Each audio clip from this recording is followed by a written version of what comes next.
Welcome to Literary Libations with Librarians. And this time we are here in 2022, and the books that we're sharing today give us hope for the future.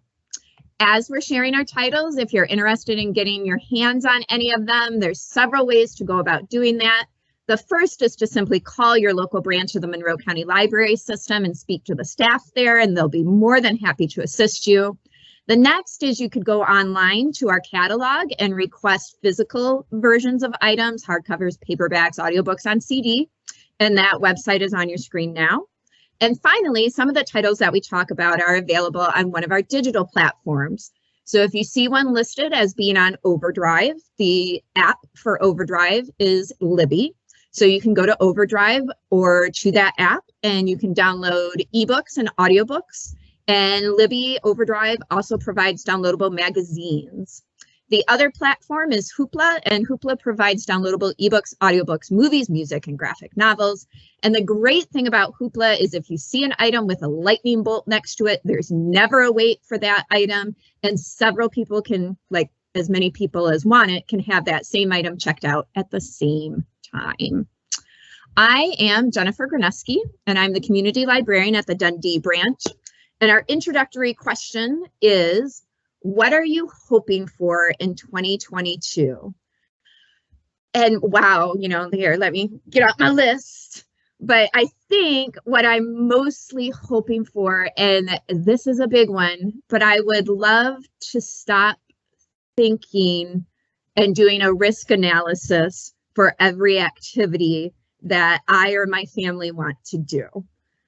That is what I am hoping for. I am hoping that COVID moves into the endemic rather than the pandemic stage, and that when my family wants to go out to eat or go to a band concert or go to a movie or just go see family, that I'm not sitting there going, well, let's think about this. I need to think about this.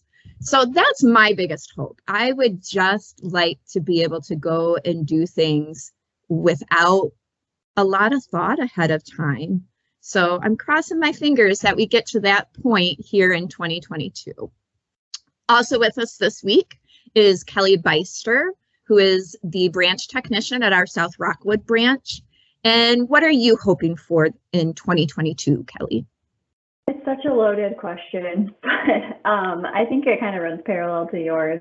To not have to take the risk analysis, to be able to see family members and not have to worry or be concerned about what you're taking over there or who you've seen. But mostly I hope for some patience and some healing. I think we've been through a rough year, and I'm hoping that for ourselves and our country. And I know people keep saying, when are we going to get back to normal? I know we'll never be back to normal, but something similar or just like a little bit of it maybe. So I know that's a big hope, but yeah, that's my hope for 2022. Thank you, Kelly. I think we're all hoping for that as well. Also with us this week is Jody Russ, who is the community librarian at our Bedford branch. And what are you hoping for in 2022, Jody? All the same things that you guys have said, but I'll also say my youngest child graduates from high school this year, so I'm hoping to have something. I know you guys can't believe that, right? But I'm hoping to have something of a normal graduation for her and some, something a little better than the kids the last couple of years have had. I also have 2 grandbabies, they're just little tiny, beautiful people, and so spending time with them and potentially my middle child might get married or move in, at least with his significant other this year. So she's a wonderful person. So yeah, I hope that the normalcy that we're all hoping for, whatever that looks like, can help those major events in my life be easier. Yes. Yes to all of that. Thank you, Jody. And also with us is Isabella Arnold, who is a sub throughout the Monroe County Library System. And what are you hoping for in 2022, Isabella? Well, I was thinking about this, January 1st, like, what are my aspirations? And like Buddha Bella came out, and I was thinking, so often I'm always thinking, oh, I just got to get to the weekend. I just got to get to Friday. Oh, next week's going to be better. So I'm hoping that my goal is to appreciate all of our like moments more and to not be, when is bedtime happening? When can we go to bed? I just need to get to bed. So I'm trying to just take all of our moments more and make them more enjoyable and really not anticipating the future, because if we're constantly anticipating the future, what are we doing in our present? So that's my goal for the year, is just appreciate the now. So yeah. That's excellent. I love that. I'm very bad at that. I'm always like thinking like I got to make plans for the next thing and the next thing. But I'm learning. Thank you, Isabella. And now we're going to begin sharing some books that give us hope. And I'm going to ask Kelly if she will kick us off. Sure thing. Excuse me. So I picked picture books because a lot of things that I've been reading have been pretty doom and gloom. And I wanted to, it was a great opportunity to go through some picture books, to go through my kind of personal library to see what I liked, and it was a good reflection for the beginning of the year. First of all, I want to say one thing that brings me hope is the amount of awareness and in mental illness and the stigmas that are being broke down, and inclusion in picture books, J's and YAs. That gives me so much hope for the future. I have two young boys, 10 and 8, and I'm always telling them, be the reason someone has a good day, not a bad day. And I'm so happy to see more literature reflecting that. And in my journey in the picture book, picking out these books, it was also really nice to see books that can help parents with language to explain hope and kindness with their children. The first one I'll talk about is Cry Heart But Never Break by Glenn Ringdavid. This one is a book about death, but it's a beautiful book about death. I saw it about 5 years ago. My aunt passed away suddenly, and this book was just released, and I read it. And it's the story about 4 children who live with their grandmother, and their grandmother becomes ill, and they know that death is going to come for her soon. Death does come, and they try to keep death away from the grandmother by giving death coffee and talking to death at the table. And contrary to people's belief, death is very kind. He does have a very large heart, but he knows his job and its impertinence to life. So he tells the children a story about how there were 2 little boys, Grief and Sorrow, who lived at the bottom of the hill.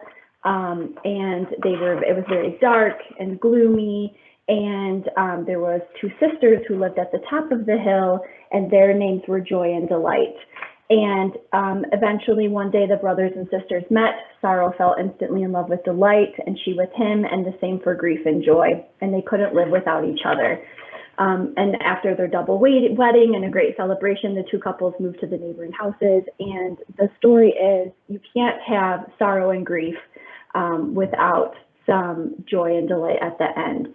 So even though death is hard, you have to have both in order to move on. And my favorite line in the book is, Cry heart but never break, let your tears of grief and sadness help begin new life.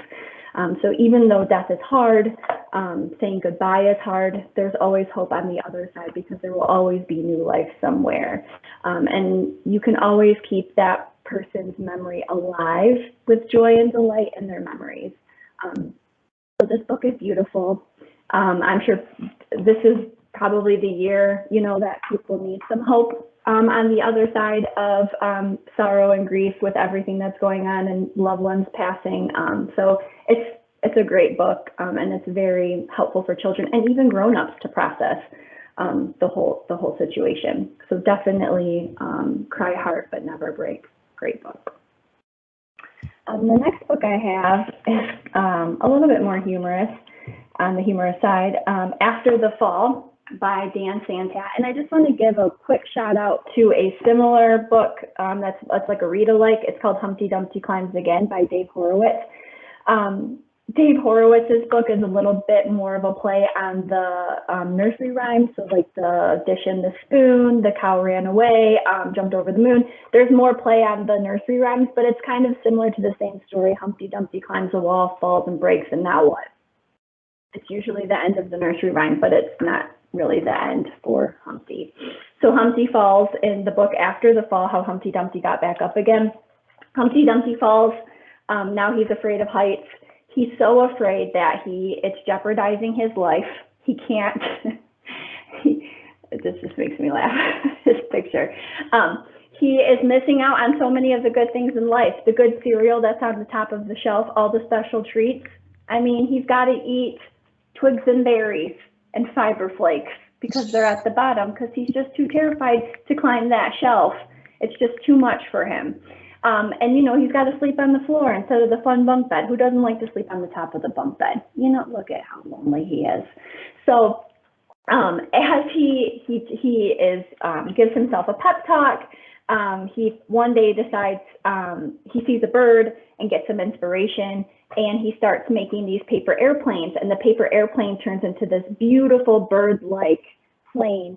And he keeps trying, even though he has paper cuts, he makes this beautiful plane and he flies it up over the wall, but you know, accidents happen and now he's got to go get the plane because it's over the wall.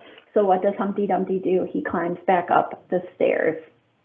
He didn't look up, he didn't look down, he just kept climbing one step at a time until he was no longer afraid.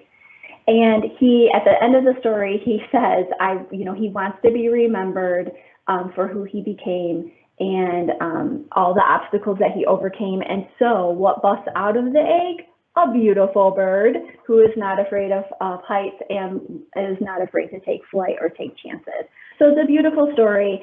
Even though things happen, you got to get back up on the ladder, up the wall, so to speak, and keep going. The next book that I found, I love this book so much.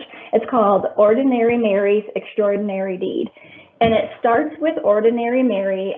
She finds some blueberries and she thinks to herself, you know, I think my neighbor would love these blueberries. So she picks all the blueberries and she leaves them on the porch for the neighbor. And the neighbor picks up the bushel of berries and she's like, I'm going to make some tasty treats out of this. This is fantastic. So she makes some tasty treats and she gives it to 5 people. Those 5 people, one out of the 5 people decide that they're going to pay it forward and they do a good deed for someone, for 5 people. And then one person from that set of 5 people go on. And so you see in the chart here at the very end, this is at the end of the book, because one person decided to do a good deed, this is how many people were affected. And at the end, it's like 30, what is that, trillion, which is like, I'm not good with numbers, but it's a lot. And it's even more than what is on the earth. So then there's even some extra love left over. And so that is actually one of my goals this year for 2022. I have my habit tracker.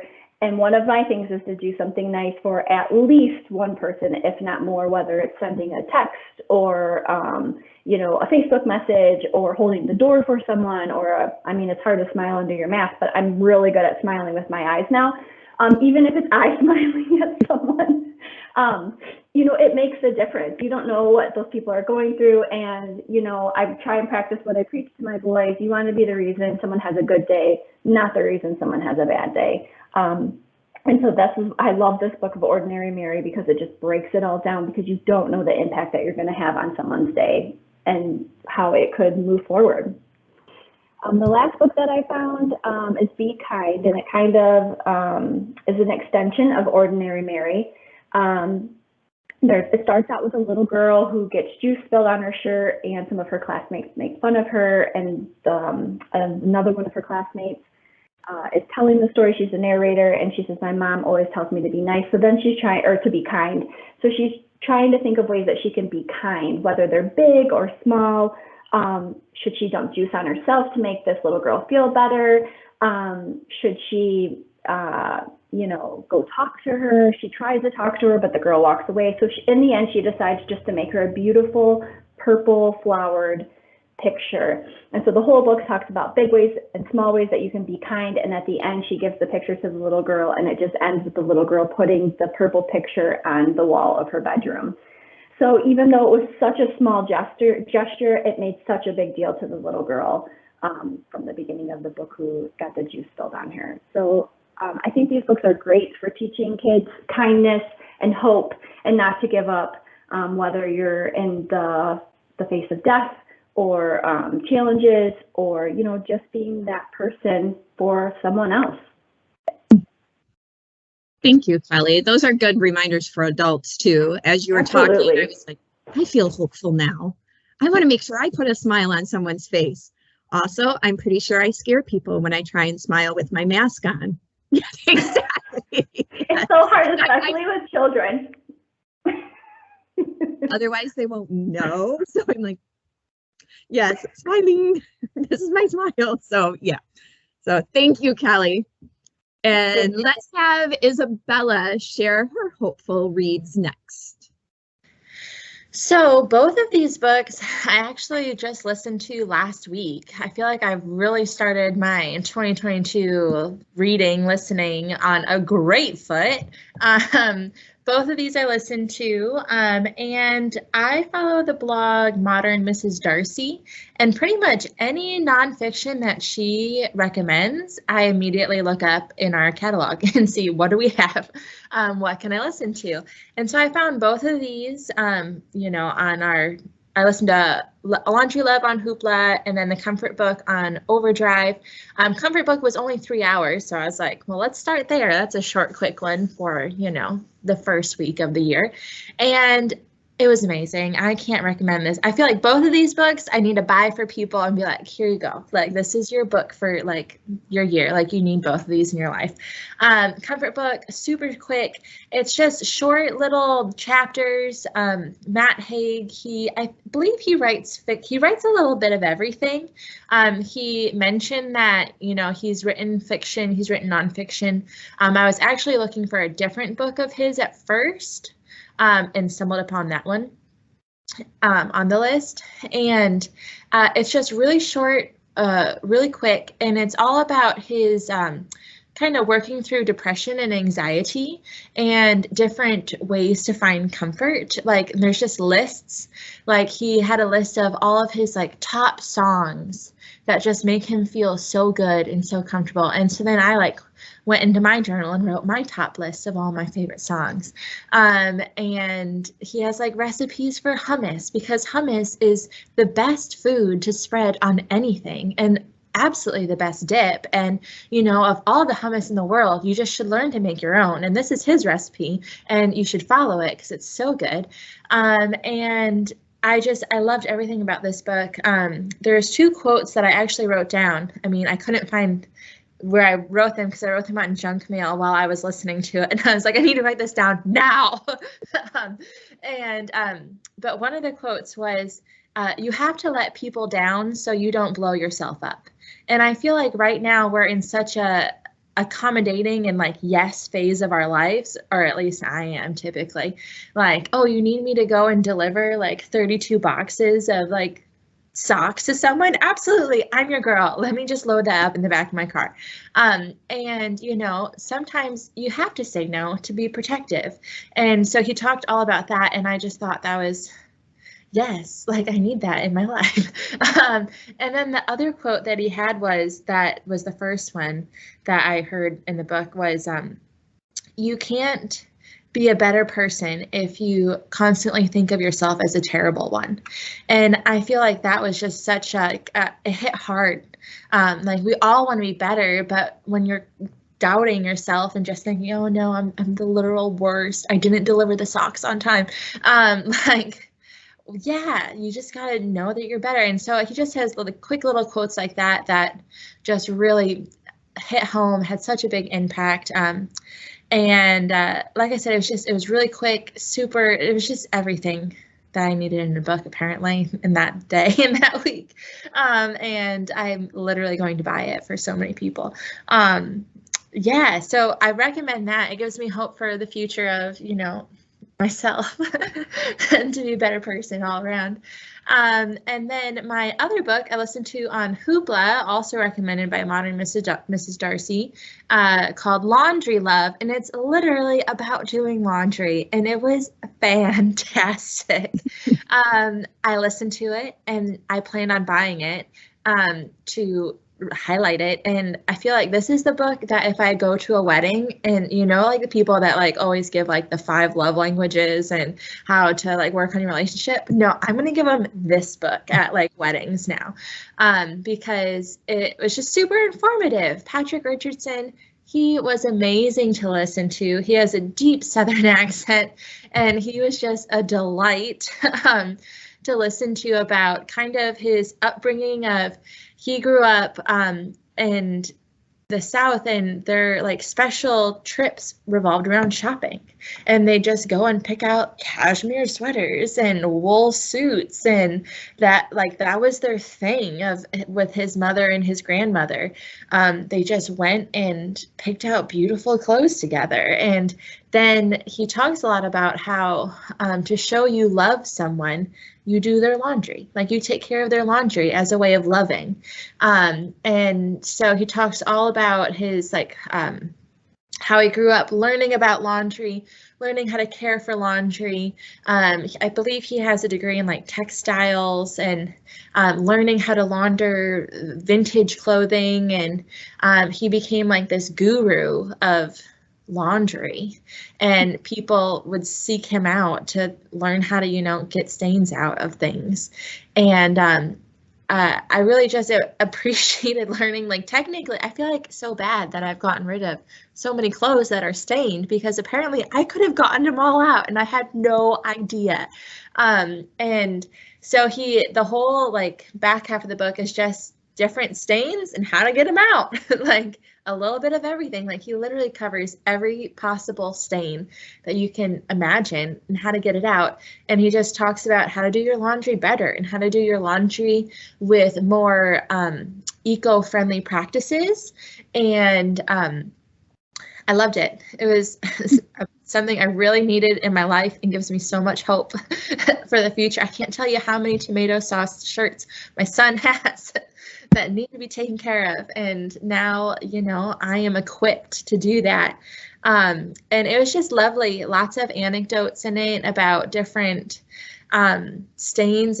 People would travel to him to get, this baptismal gown that's been used for 100 baptisms in the last 50 years is just like covered in stuff. And this woman drove 5 hours to his store to have him take all the stains out, and it looked amazing. And a bride got Sharpie on her wedding dress. A toddler came running up to her with an open Sharpie, and there was just lines all up the side, and he went and got it all out before she walked down the aisle. And it was just like, wow, you are so magical, man.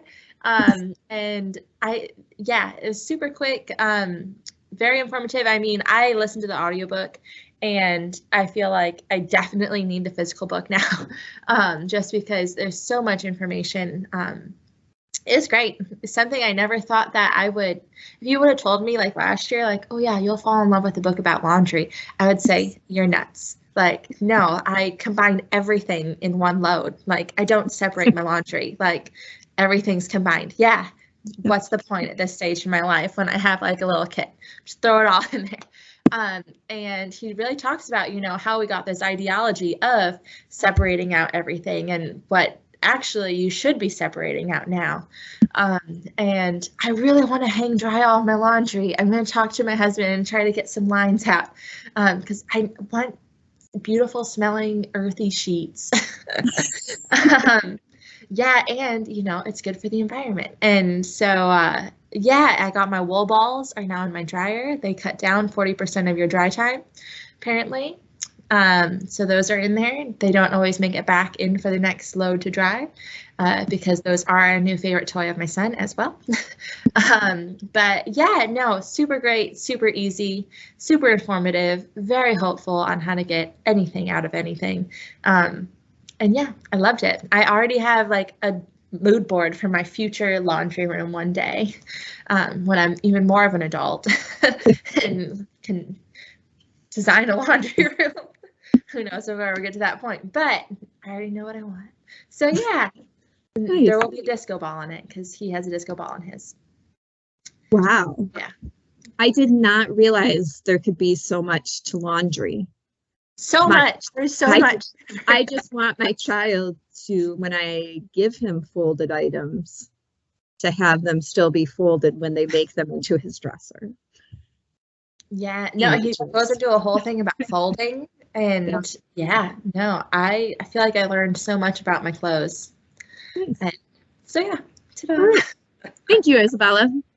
And let's have Jody share her hopeful books. I will say that I also use wool dryer balls and absolutely love them. They do get stuck in sleeves and pant legs very easily though, so that's why I find them flying all over the, shake something out, woo, there goes the, so that's kind of fun. The cats kind of like chasing after them. But you got to be careful on the, my son has a bunch of the sports kind of clothing, so you can't do the wool balls with some of that type of dry wicking stuff because it actually pulls the fibers out. So it was really weird when I washed one of his brand new quarter zips. It has things coming out all over the place. So, yeah, well, I do still sort my laundry by color though, because that's how my mother taught me to do laundry. So, so my books are going to be, the first one that I picked was The Boy Who Harnessed the Wind. Because, if there's anything more hopeful, somebody who believed that they could make a difference. I don't know who that might be. So The Boy Who Harnessed the Wind is about William Kamkwamba. This is a true story. He lived in Malawi in Africa, and his area was always hit by drought and hunger, and they had literally nothing. The only way that they could get food, the water that they had to walk to was, half a day's journey to get to water. The droughts had made it so bad that the government had seized all the crops that did grow and would only release certain amounts to people based on how many people lived in their family. And it was always like that, like year after year after year after year after year, it was like that. And so William had seen pictures of windmills in a science book that he found literally in a junk pile. And so he thought, well, why couldn't one of those work for us so that we could pull water up out of the ground and raise crops better? And so he, again, using the junk pile, found items, put them together, used a battery, like they would have battery operated bicycles because they had to go so far to get various things. And so he used a battery that was similar to a car battery, but smaller, but it would power a bicycle to power the windmill that he made. And I think he was just 12 when he started working on this, if I remember correctly. It's been a little while since I listened to this. Here's a good picture. I should have sent you some pictures to include because I don't know if you guys will be able to see this, but can you see this? So he's using old bicycle parts and junk and logs and various things that he, and it was obviously a mess. And his country tends to still, many of the people still believe in magic and witchcraft, and so they thought he was summoning the demons, and lots of things were happening while he was trying to build this, but he managed to make it work. And so then somebody heard about him, somebody saw it, and he ended up becoming a TED Global Fellow in 2007, and he got to travel on the first airplane that he'd ever seen, and he was on Good Morning America, and he was, did all kinds of various things, and got attended Dartmouth College, his inventions are in Chicago's Museum of Science and Industry, and so he's using all of the knowledge that he's gained to go back to Malawi and help people. Like, he never gave up, no matter what, no matter how crazy people thought he was with the idea that he had, he never gave up on that, and he just kept trying no matter how many times things went wrong. And I feel like, you know, that's pretty powerful statement about how much of a difference one person can make. And then the second thing that I chose, we have a nonfiction, I mentioned this when I've been on before, but we have a nonfiction book club here at Bedford that I participate in. That's called Just the Facts, and it's always just nonfiction topics. We go by topics, not by individual book titles. So we just pick a topic and everybody reads different books. And so we did Ruth Bader Ginsburg at our November meeting. And I'm going to be honest and say, I heard of Ruth Bader Ginsburg, but I'd never read anything about her. Like, I didn't know the whole Notorious RBG thing, stories about her and stuff. So I found it really fascinating to read about her. What I had listened to a series of lectures about her that was done by a professor in, actually it might have been Cambridge. He might have been a Cambridge professor, but it's available on Hoopla. But obviously we have lots of biography books for all levels, EZs, juveniles, adults. We have a really beautiful picture book called The Unstoppable Ruth Bader Ginsburg here at Bedford, and it has some really neat things in it about her time as a Supreme Court justice. And so she is the ultimate equality. So, but I found it really interesting that it wasn't just women's equality. Like, she pushed for Jewish people's equality. She pushed for equal education for lots of people. And then one of the cases was actually about spousal equality, because it was a case about a man whose wife had died in childbirth, and so then he became the sole parent of this infant. And he wanted to work fewer hours so that he could take care of his child, but he wasn't eligible to get benefits that from his spouse because he was a man. Like, a woman could have gotten those benefits if her husband had died, but the man couldn't because his wife had died. And so she took on that case and earned him those rights, because equal rights are equal rights, and it doesn't matter who they're equal for, they should all be equal. So she was the Unstoppable in this particular one, and obviously the Notorious as well. But we have lots of really good books about her, and I think everybody, my book club ranges in age from 20s to 80s, and so we get a lot of very different perspectives, but it's always nice when you come up with a topic like her where everybody kind of gets the same. I had no idea how much this woman had done and how amazing a person and her impact is. And so for us all to learn more about that was really pretty cool. Oh, shout out also, because always the books that give me hope is Harry Potter. And I've now started listening again, which I feel like every time I'm on Literary Libations, I'm listening to them again. I'm not sure if this is the 8th or 9th time. I just finished book 2. And I think book 3 might be my favorite one, so I can't wait to start it, but I had other things I had to do first, had to listen to first, so always Harry Potter. And another quick shout out to one that Jennifer mentioned the last time, because Isabella had Matt Haig.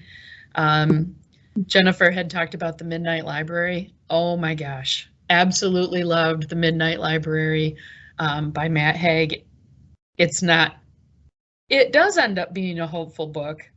Starts out really dark. I wasn't sure I was going to be able to listen to it. I'm not going to lie. I was probably sobbing in the first 5 minutes of listening to it. And I'm like, I can't listen to this book. It was really, but it got, so good. Very good.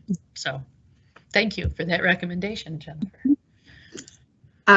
Yeah, Midnight Library, Matt Haig. I'm on the list for the comfort book at the library. And I think I also, because Isabella, you mentioned that you had kind of stumbled over it while you're searching for something else. And that was the same thing for me. I think I was looking for other books by him and saw that one. And I was like, what's this? Because I didn't realize that he also did nonfiction as well. So I'm looking forward to that. Ruth Bader Ginsburg is amazing. Every time somebody shares about her, I feel like I learned something new that she did. And she was also amazingly humble as well. So very, very much gives me hope that there are more Ruth Bader Ginsburgs out there, that there are more young people who are going to build windmills in places that we wouldn't think are possible. So thank you. And, oh, yes. We do in the system have a Ruth Bader Ginsburg workout book too that came out just like maybe 2 years ago. She was just so amazingly well-rounded because she took care of her body and her mind, and she was just amazing. Yeah. So for those who don't know, she worked out like her whole life. You know, she knew that that was important. So she's amazing. And I'm pretty sure I cannot do Ruth Bader Ginsburg's workout. And I don't know how many years older than me she was at the time of her passing. Pretty sure she would smoke me. So yeah. Yeah, it was hard. I looked it up. I read it and I was like, oh wow, like you're doing more push-ups than I am. But yeah, no, it was great. All right. And my books that give me hope. One of them kind of reminds me of what Jody just said about the Midnight Library, where you start it and you're like, nope. So The Last Bookshop in London by Madeline Martin was our book club's choice for January. And it is set in World War II. And I tend to have a strong aversion to any books that are set in World War II, not because I don't think they are valuable or important, but because I feel like I'm going to go into a book that's going to be very heavy, and it's going to look at one of the darkest times in human history. And I am going to leave that book not particularly hopeful. So I was really dreading picking this up. December had been a hard month, and I was like, I don't know that I can do this. But I listened to it, and it turned out to be a really lovely novel about people helping each other through the Blitz, which is when the 7 months when London was being constantly bombed. So the story starts with Grace, who moves to London. Her parents have passed away. Her uncles kicked her out of the house. So she's moved to London with her best friends. They're in a boarding house. She's trying to get a job. The best job that she can get is in this old dusty bookstore. And from there, she starts to build her own family because she doesn't think she has a family anymore. So it's about creating your own family. The owner of the bookstore, even though he's, hard on the outside, turns out to really care about her and about people. The lady that runs the boarding house, Mrs. Weatherford, shares her story of having lived through World War I. And so this community begins to build, and then the bombing starts. And people that Grace has built relationships with don't make it through, which is what would happen. Not everybody's going to survive when your city is being constantly bombed. But even in those times of great loss, this community comes together to support each other. And it just reminds me of that Mr. Rogers statement that in times, and I'm not going to get the quote right, but when things are horrible, when there's a tornado or a shooting or COVID, look for the helpers. There's going to be somebody there helping somebody else. And that is what this book exemplified. It was very focused on what was happening in London and what those in London would have known about what was happening in the world at that time. So if you are like me and you look at World War II books and you're like, yeah, I can't deal with that, and you need something hopeful, I think you could pick this one up and walk away with hope in humanity, because we do help each other when we need to. And there are those out there who are saying, yep, I'm going to help, whether it's rebuilding a home, whether it's making sure that, you know, somebody's checking in on you because you've lost other people in your lives. So it really left me with hope, which I was not expecting at all from a World War II novel. And I will say that our book club in general all gave it 2 thumbs up. So that is The Last Bookshop in London. And then the other one I have not read from cover to cover. This is Amanda Gorman's most recent release of poetry. And there are, somebody counted, but I want to say there's over 80 poems in here. I have not read it cover to cover. I've sort of skipped around. Amanda Gorman, I've actually spoken about before. She was the amazing poet who spoke at President Biden's inauguration last year in January and shared the poem. Now I'm going to forget because I keep thinking of The Things We Carry, and it's not that one. That one's the one in here. But The Hill We Climbed is the amazing poem from there. You can watch her, because when she says it, I want to say recite, but that's not right. Perform isn't right. She embodies this poem when she spoke at the inauguration, and it was pretty amazing. This is available as an audio, so if you want to listen, that's probably one of the best ways. But I also feel there is something to be said, particularly with poetry, and I am not a poetry person. So let me just say that right out. Amanda Gorman's poetry is accessible and powerful.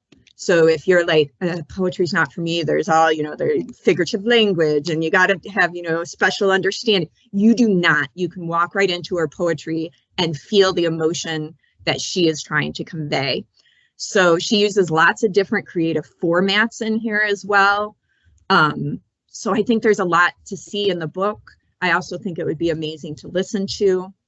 It is very hopeful, but very direct and very honest. She talks about living through the time of COVID and thinking that, well, here's March of 2020, and it keeps going and it keeps going, and the struggle with that. She talks about the Black Lives Matter movement and the struggle when protests don't lead to change, and that doesn't mean that you don't stop speaking up for what is right. So she talks about the divisiveness of in our country right now. So she hits a lot of different topics. So I am going to read just a couple of really brief things from the poems. This one is from a poem called Fugue, which is particularly about COVID. She says, "We were already thousands of deaths into the year. Every time we fell heart first into the news, head first, dread first, our bodies tight and tensed with what now?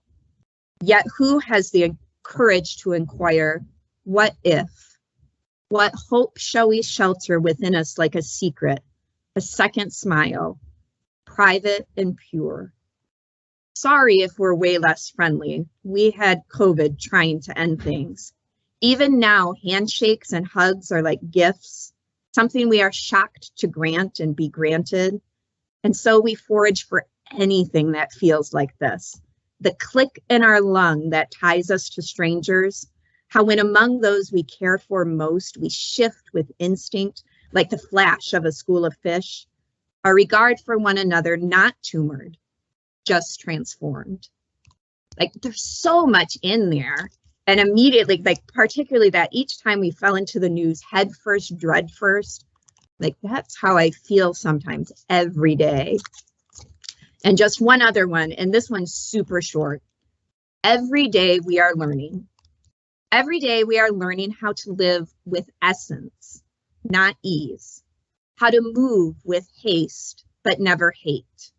How to leave this pain that is beyond us, behind us. Just like a skill or any art, we cannot possess hope without practicing it. It is the most fundamental craft we demand of ourselves. And there's a lot in there that hope isn't just a feeling, that it is a thing we do. It is active, and sometimes we have to work to have it. Like I said, I haven't read all of them. The ones I have read, I sit there and go, and it does exactly what poetry is supposed to do. It makes me think about the world, about myself. And I just love that hope is a thing that we need to do. We have to practice it. So thank you all for sharing your books that make you feel hopeful. And thank you to everybody who listened. And next time we meet and tape, we will be discussing the fact that January is Book Blitz month. And if you don't have enough books on your to be read pile, we're going to give you some more of our favorites. So that's what we'll be doing next time. Thank you. Bye.